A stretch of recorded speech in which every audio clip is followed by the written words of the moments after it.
Cindy Berkland here, cindyberkland.com. It is a fabulous Thursday in April. Welcome to the podcast. Today I want to talk about living benefits and some life insurance. So this is one of the things that I do that I can help you protect your family. But specifically when we talk about living benefits and life insurance, a lot of people don't like to talk about life insurance. It is a super boring subject.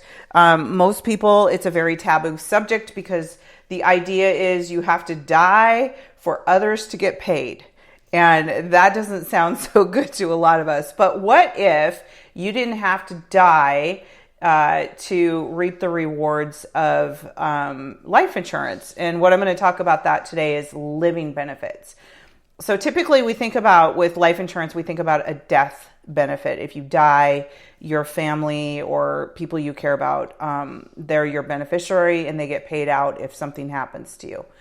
But the fact of the matter is most of us will get sick before we die, but we'll get better. So what I mean by that is, think of all the people that we know that have gotten cancer and beat cancer, or had a very serious illness like a heart attack and gotten better, or a stroke and gotten better. So the chances of us having cancer or a stroke or a heart attack or getting some kind of an illness before we die and not die is much greater than just dying.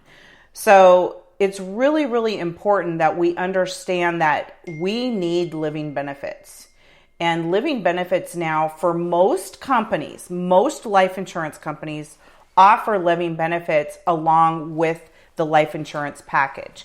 So let's just say, for example, you got $1 million life insurance policy and you had a critical illness or living benefits package attached to that. Most life insurance products do. If you came down with stage 4 cancer, do you know that you could access up to 100% of that $1 million to get treatment? So in my case, I'm not a big fan of, modern medicine. I would be one of those people that heads to Mexico and get a holistic something going on and looking at it from a holistic way, which most insurance companies frown on that kind of thing. But I have a lot of friends that have gotten better by doing things like that. But the bottom line is, wouldn't you like to have the choice on how you will get treatment if you were told you had stage 4 cancer? I know I would. So I want to have the control with my health, and life insurance brings complete control to your health. So if you're given, a really bad rap with a really bad illness, you want to be able to get access to that money right away and get treatment right away. I don't want to have to be pushed into the arms of a doctor where I don't agree with the treatment plan he has for me. And living benefits gives you that kind of control. And you don't have to buy expensive life insurance. There are so many different packages out there. There's whole life insurance, there's indexed universal life insurance, there's term insurance. There's lots of insurance out there. And that's why we need to sit down and have a conversation on what would be best for you.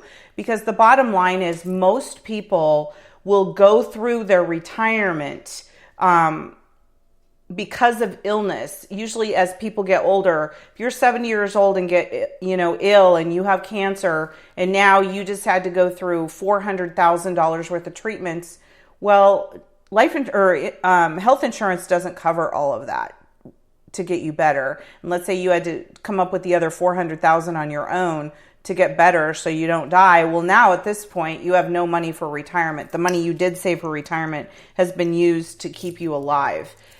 Well, what if you didn't have to do that? What if you could have life insurance and retirement? And these are the conversations that we get to have when you sit down with me. So let's get together, get a hold of me at cindyberkland.com, and we will have a conversation.